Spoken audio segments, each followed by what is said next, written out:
नमस्ते बच्चों। आज हम हिंदी की इस कक्षा में आप सभी का हार्दिक स्वागत करते हैं। हम सभी इस कक्षा में आज कक्षा 11 की पाठ्यपुस्तक आरोह भाग 1 की कविता पथिक को पढ़ेंगे और उनके कवि राम नरेश त्रिपाठी के जीवन, उनके व्यक्तित्व और उनके कृतित्व पर चर्चा भी करेंगे। बच्चों, राम नरेश त्रिपाठी का जन्म सन 1881 ईस्वी में उत्तर प्रदेश के मिर्जापुर जिले के कोयरीपुर नामक गांव में हुआ था। इनकी आरंभिक शिक्षा भी वहीं पर हुई और इनकी मृत्यु 1962 ईस्वी में हुई। बच्चों, राम नरेश त्रिपाठी दरअसल छायावाद पूर्व के उन कवियों में माने जाते हैं जिन्होंने हिंदी कविता को देश प्रेम और रोमांटिसिज्म यानी रोमांसलता का संस्कार दिया। यहाँ मैं आपको बताना चाहता हूँ कि कई बार रोमांसलता या रोमांटिसिज्म को लेकर बहुत सारी भ्रांत धारणाएं होती हैं। बच्चों, रोमांसलता या रोमांटिसिज्म का अर्थ स्वच्छंदता के आसपास पड़ता है। स्वच्छंदता का आशय है कि अपने ही छंद के अनुसार अपने जीवन को, अपने कार्य को, अपने साहित्य को रचना, यानी जैसा दुनिया दिखाई दे रही है, जैसा दुनिया को व्यक्ति समझ रहा है और जिस प्रकार का जीवन इस दुनिया में वह जीना चाहता है, उसे अपने नियमों के अनुसार, अपने तंत्र के अनुसार, अपने छंद के अनुसार जब वह जीता है तो इसे रोमांटिसिज्म या स्वच्छंदता कहा जाता है। राम नरेश त्रिपाठी छायावाद पूर्व के कवि हैं। बच्चों, आप सभी ने हिंदी साहित्य के इतिहास में यह ज़रूर पढ़ा होगा कि हिंदी साहित्य के इतिहास में आधुनिक काल का आगमन 1850 ईस्वी से यानी भारतेंदु हरिश्चंद्र के आगमन से माना जाता है। आधुनिक काल बच्चों इस मायने में हिंदी साहित्य के इतिहास में विशिष्ट कालखंड है कि इस समय से साहित्य के केंद्र में आम जनता, उसका समाज में होने वाले उथल पुथल, राजनैतिक बदलाव, ये सभी साहित्य का केंद्रीय विषय बन जाते हैं। इससे पहले की जो कविताएं थी उनके केंद्रीय नायक प्रायः सामंत वर्ग से आया करते थे, लेकिन आधुनिक काल ने साहित्य के केंद्र को बदला। आधुनिक काल में जो आम जनता है, जो जनमानस है, जो लोक है, उसकी चिंताएं प्रमुख रूप से साहित्य में रेखांकित होने लगी। यह विषय का बड़ा बदलाव था, लेकिन भारतेंदु युग में अभी भी पुरानी ब्रज भाषा का प्रभाव हिंदी साहित्य पर, विशेष रूप से कविताओं पर मौजूद था। इसके बाद 1900 ईस्वी से लेकर द्विवेदी युग शुरू होता है। ये आचार्य महावीर प्रसाद द्विवेदी के योगदान से भरा हुआ एक युग था। आचार्य महावीर प्रसाद द्विवेदी ने 1903 में सरस्वती पत्रिका के संपादन से हिंदी भाषा को संस्कार दिया, यानी हिंदी भाषा, उसके शब्दावली और कहने का ढंग यानी शैली पर इस काल में महत्वपूर्ण काम किया गया। आचार्य महावीर प्रसाद द्विवेदी अपने आप में केवल एक संपादक नहीं थे, बल्कि एक पूरी संस्था थे। उन्होंने अनेक कवियों, कहानीकारों और निबंधकारों को हिंदी साहित्य में स्थान दिया और उन्हें संस्कारित किया। राम नरेश त्रिपाठी इसी द्विवेदी युग से अपनी रचना प्रक्रिया में आरंभ करते हैं। द्विवेदी युग के पश्चात छायावाद काल आता है। छायावाद काल का समय 1919 से लेकर 1936 तक माना जाता है। राम नरेश त्रिपाठी छायावाद पूर्व के कवि हैं। बच्चों, आधुनिक काल की जब शुरुआत हुई तो समाज सुधार और सामाजिक चिंताओं को लेकर कविता आगे बढ़ रही थी।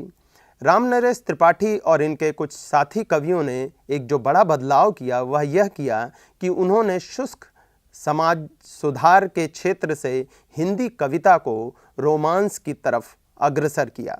यहाँ यह ध्यान रखना होगा कि यह रोमांस सिर्फ व्यक्ति के स्तर पर नहीं था, बल्कि देश के स्तर पर भी था।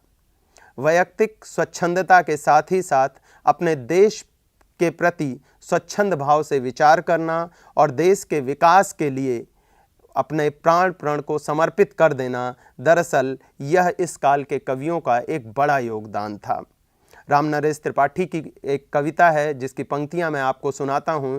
इससे आपको यह अनुमान लग जाएगा कि देश प्रेम दरअसल राम नरेश त्रिपाठी के लिए क्या है। देश प्रेम वह पुण्य क्षेत्र है, अमल असीम त्याग से विलसित, आत्मा के विकास से जिसमें मनुष्यता होती है विकसित। अर्थात मनुष्यता के विकास का आधार देश प्रेम है। देश प्रेम के प्रति अपने त्याग के कारण ही आत्मा मनुष्यता की तरफ अग्रसर होती है। आशय यह है कि मनुष्यता के मूल में अपनी धरती, अपनी जमीन, अपनी प्रकृति से प्रेम है। राम नरेश त्रिपाठी की रचनाओं की यदि हम चर्चा करें तो मुख्य रूप से उनके 3 खंड काव्य बहुत प्रसिद्ध हैं, मिलन, पथिक और स्वप्न। ये तीनों रचनाएं खंड काव्य हैं। इसके अलावा मानसी नाम से उन्होंने फुटकर कविताओं का एक संग्रह भी उनका प्रकाशित हुआ है। कविता कौमुदी नाम से 8 भागों में उन्होंने हिंदी, उर्दू, बांग्ला और संस्कृत की लोकप्रिय कविताओं का संकलन किया है। इसी कविता कौमुदी के एक भाग में उन्होंने ग्राम गीतों का भी संकलन किया है। ग्राम गीत उन्होंने अलग अलग गांवों में घूम घूम कर गांव में होने वाले लोकगीतों का संग्रह किया और यह काम अपने आप में लोक साहित्य के क्षेत्र में पहला मौलिक काम माना जाता है। इसके अलावा राम नरेश त्रिपाठी ने बाल साहित्य की भी रचना की। वे एक बड़ी प्रसिद्ध पत्रिका बानर नाम से निकालते थे। इसमें बच्चों से संबंधित रचनाएं, जिनमें कविताएं, कहानियाँ, मौलिक रचनाएं, बहुत सारी अनुदित रचनाएं भी प्रकाशित की जाती थी। बच्चों में यह पत्रिका बहुत लोकप्रिय थी। इसके अलावा राम नरेश त्रिपाठी जी ने उपन्यास, कहानी और संस्मरण इत्यादि विधाओं में भी रचनाएं की, लेकिन मूल रूप से हम उन्हें छायावाद पूर्व के कवि के रूप में ही जानते हैं और इस रूप में भी जानते हैं कि उन्होंने हिंदी कविता की भाषा को एक नया संस्कार दिया, एक नई आभा दी, लेकिन मूल रूप से हम उन्हें छायावाद पूर्व के कवि के रूप में ही जानते हैं। छायावाद पूर्व के ये स्वच्छंदतावादी कवि हिंदी कविता को एक नई तरह का संस्कार देते हैं, हिंदी कविता की भाषा को ज़्यादा अर्थ सक्षम बनाते हैं और यही भाषा आगे चलकर और अधिक विकसित होती है छायावादी कवियों के द्वारा। छायावादी कवियों के बारे में आप सभी अच्छी तरह जानते होंगे। सुमित्रानंदन पंत, महादेवी वर्मा, जयशंकर प्रसाद और निराला को कौन नहीं जानता। इन्होंने हिंदी कविता की भाषा को उसकी पूरी शक्ति प्रदान की और इस तरह से हिंदी कविता की भाषा बनी। तो आइए बच्चों, इन्हीं राम नरेश त्रिपाठी की कविता पथिक के पहले सर्ग का हम पाठ करते हैं, उसके अर्थ को समझते हैं, उसकी व्याख्या को समझते हैं और उसकी बनावट और बुनावट यानी टेक्सचर और स्ट्रक्चर के सौंदर्य पर भी चर्चा करते हैं। इसके भावगत सौंदर्य, शिल्पगत सौंदर्य, इन सभी पर हम अपनी इस कक्षा में बात करेंगे। मैं कविता का पाठ करता हूँ। प्रतिक्षण नूतन वेश बनाकर रंग बिरंग निराला, रवि के सम्मुख थिरक रही है नभ में वारिद माला। नीचे नील समुद्र मनोहर, ऊपर नील गगन है, घन पर बैठ बीच में विचरूं, यही चाहता मन है। प्रकृति का कितना सुंदर चित्र खींचा है कवि ने। कवि कहता है कि प्रतिक्षण, प्रति यानी हरेक, हरेक क्षण, नूतन, नूतन यानी नवीन, नया, वेश यानी आकार प्रकार, बनाकर रंग बिरंग निराला, रवि के सम्मुख थिरक रही है नभ में वारिद माला। इस दृश्य की जरा कल्पना कीजिए। कवि कहता है कि सुबह का समय है और सूरज के सामने आकाश में वारिद माला, वारिद माला यानी बारिश की बूंदों की लड़ियां थिरक रही हैं, ऐसा लग रहा है नृत्य कर रही हैं। प्रतिक्षण नूतन वेश बनाकर रंग बिरंग निराला, हर क्षण नया वेश बनाकर अपने आप को प्रस्तुत कर रही हैं। आशय यह है कि प्रकृति प्रतिक्षण, क्षण क्षण में अपने रूप को बदल रही है। बारिश की बूंदों की थिरकन नए नए रूप में, नए नए रंग में हमारे सम्मुख प्रकृति के सुंदर गतिमान चित्र को उपस्थित कर रही है। नीचे नील समुद्र मनोहर, ऊपर नील गगन है। दृश्य क्या है?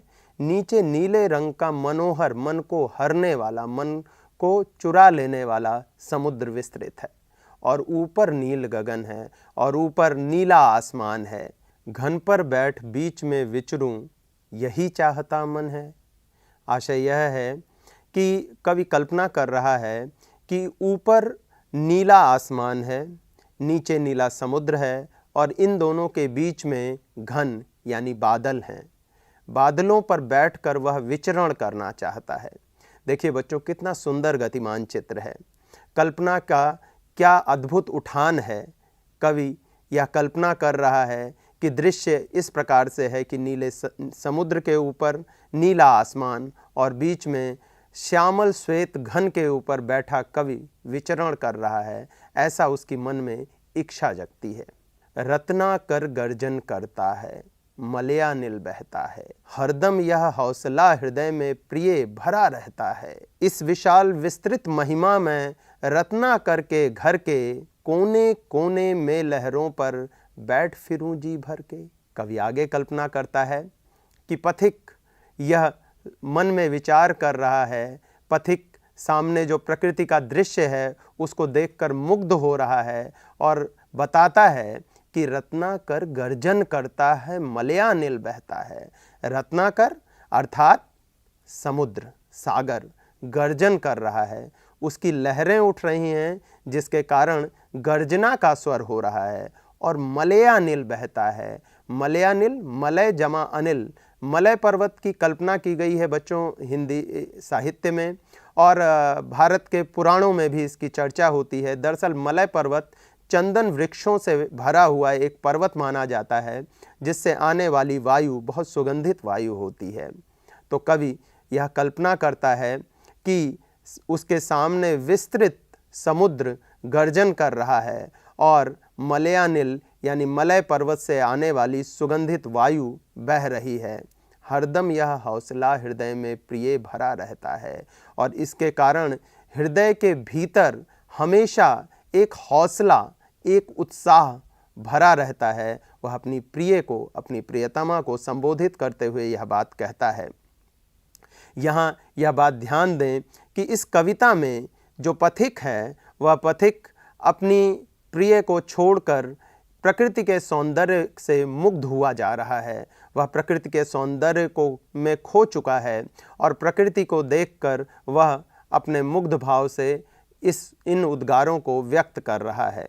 इस विशाल विस्तृत महिमा में रत्नाकर के घर के कोने कोने में लहरों पर बैठ फिरूं जी भर के।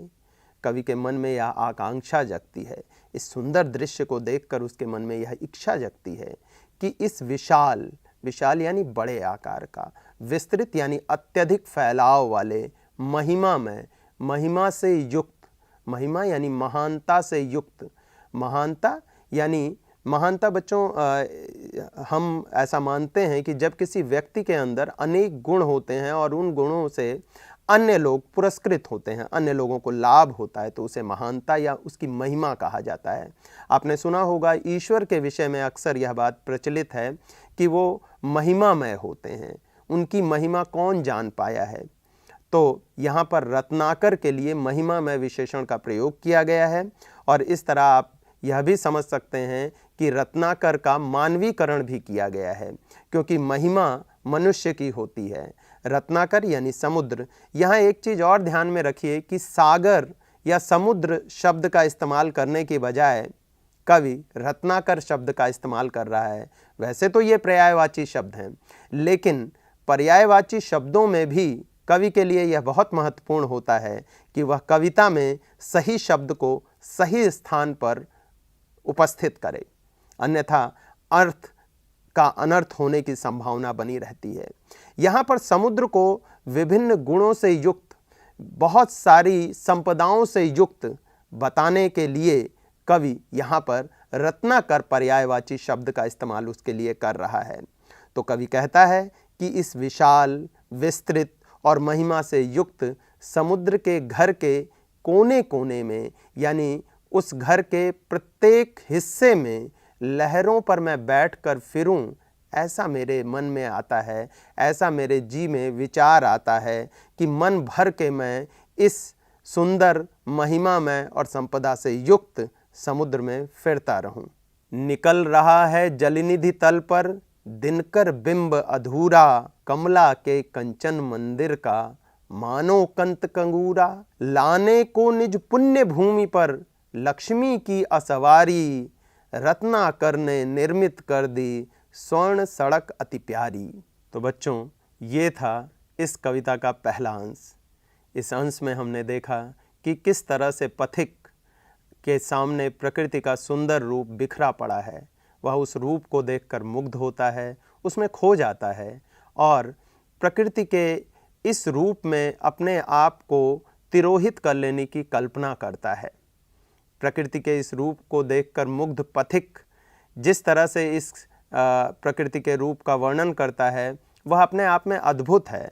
और आप अगर ध्यान दें तो इसी तरह के प्राकृतिक रूपों का और वर्णन आगे चलकर छायावाद में मिलता है। कामायनी का मनु अक्सर पथिक के रूप में हमें नज़र आता है। तो यह हिंदी कविता को भाषा, कल्पना और शिल्प की दृष्टि से एक अनुपम उपहार है राम नरेश त्रिपाठी की तरफ से।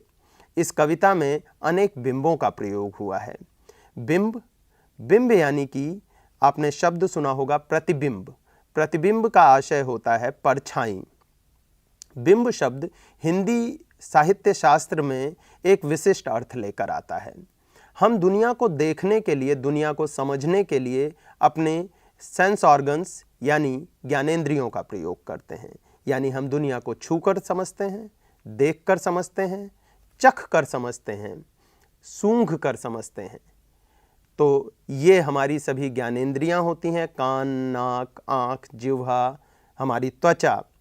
इसी तरह से कविता में जब कवि अपने शब्दों के माध्यम से कोई ऐसा अनुभव उपस्थित कर दे जो हमारे इन ज्ञानेंद्रियों से जुड़ा हुआ हो तो उसे हम बिंब कहते हैं।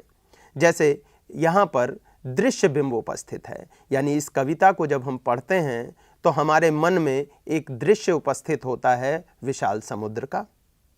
साथ ही साथ हमारे मन में समुद्र के गर्जन का भी एक आवाज़ उपस्थित होती है, तो इसे श्रव्य बिंब कहते हैं। इसी प्रकार से सभी ज्ञानेंद्रियों से जुड़े हुए अनुभवों को हम कविता में या साहित्य में बिंब कहते हैं। तो इस सुंदर बिंबात्मक और प्रकृति के सौंदर्य से ओत-प्रोत कविता के इस अंश के बाद मैं आप सभी से विदा लेता हूँ।